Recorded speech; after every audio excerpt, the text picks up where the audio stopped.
जय श्री गोगा जी। आप सभी भक्तों को श्री झारवीर गोगा जी महाराज आप सभी भक्तों के ऊपर अपनी कृपा बनाए रखें। आज हम झारवीर श्री गोगा जी अवतार कथा के बारे में आप सभी को बताएंगे कि गोगा जी महाराज का जन्म किन परिस्थितियों में हुआ था, कैसे हुआ था। तो कृपया इस वीडियो को पूरा देखें और हमारे चैनल को सब्सक्राइब कीजिए और वीडियो को शेयर कीजिए। और वीडियो अच्छी लगे हो तो कमेंट के अंदर जय बाबा की ज़रूर लिखिए। चलो वीडियो शुरू करते हैं। 10वीं 11वीं शताब्दी का कलिकाल का समय था। वर्तमान राजस्थान के तत्कालीन राजपूताना में मंडोर और शाकंभरी के धर्म स्थान राजसत्ता के केंद्र जाने जाते थे।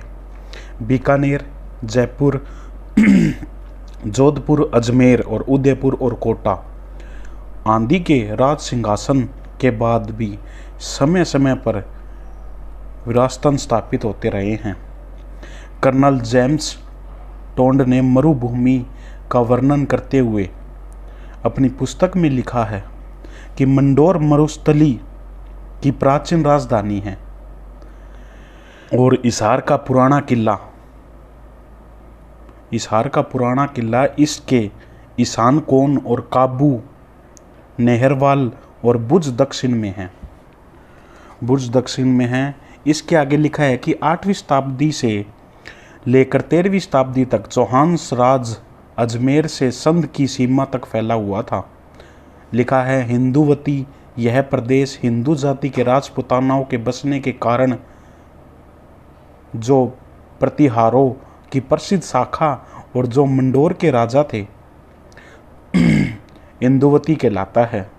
यह उत्तर और जोधपुर की राजधानी से पश्चिम की तरफ फैला हुआ है और गोगा जी का थल इसको उत्तर की तरफ से घेरे हुए हैं। इंदुवती का थल करीब 30 कोस की परिधि में है।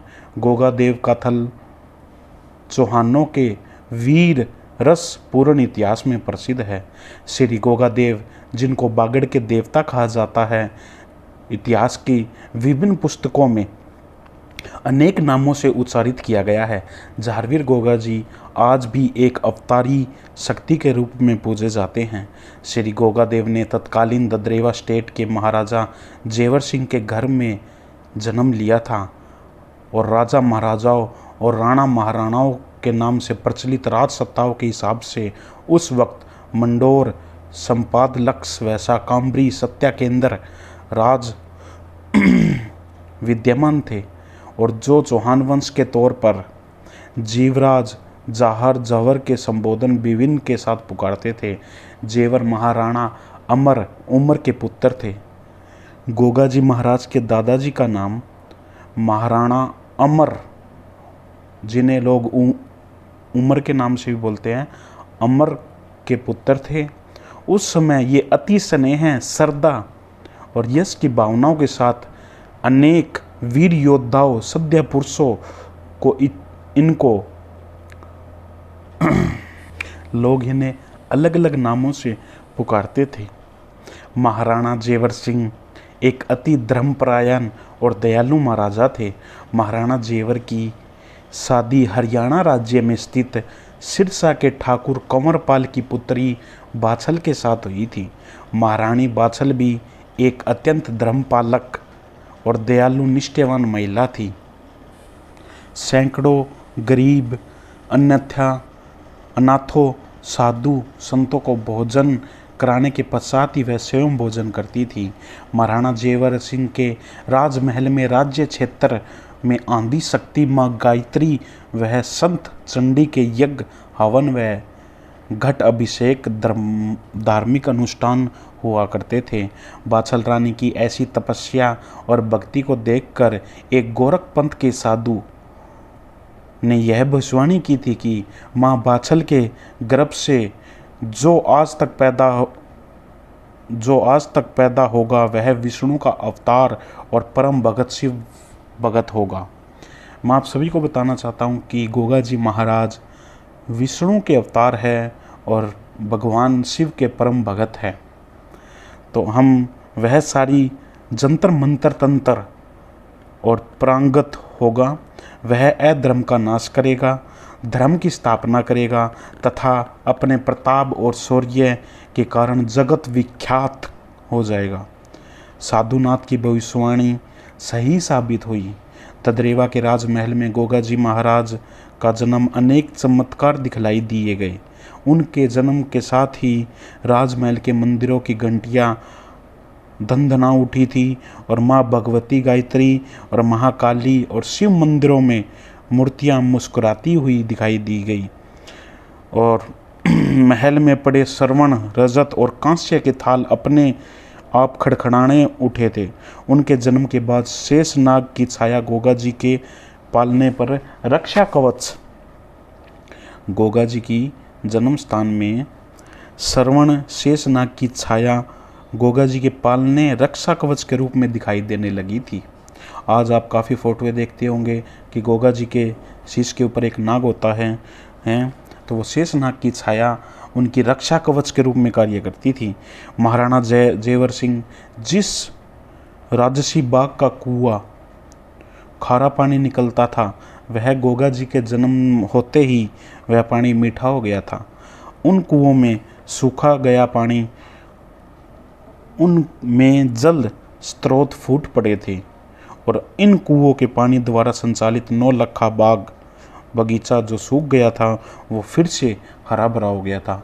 आपने कई कथा सुनी होगी कि गोगा जी वो ददरेवा में जो नौलखा बाग है वो सूख गया था और जैसे ही गोगा जी महाराज का जन्म हुआ विभिन्न शक्तियाँ वहाँ विराजमान हो गई। जहाँ खारा पानी था वहाँ मीठा हो गया और जिससे नौलखा बाग था वो फिर से हरा भरा हो गया। इनमें फिर से पेड़ पौधे की क्यारियाँ और विभिन्न रंगों की फुलवारियाँ लहराने लगी थी।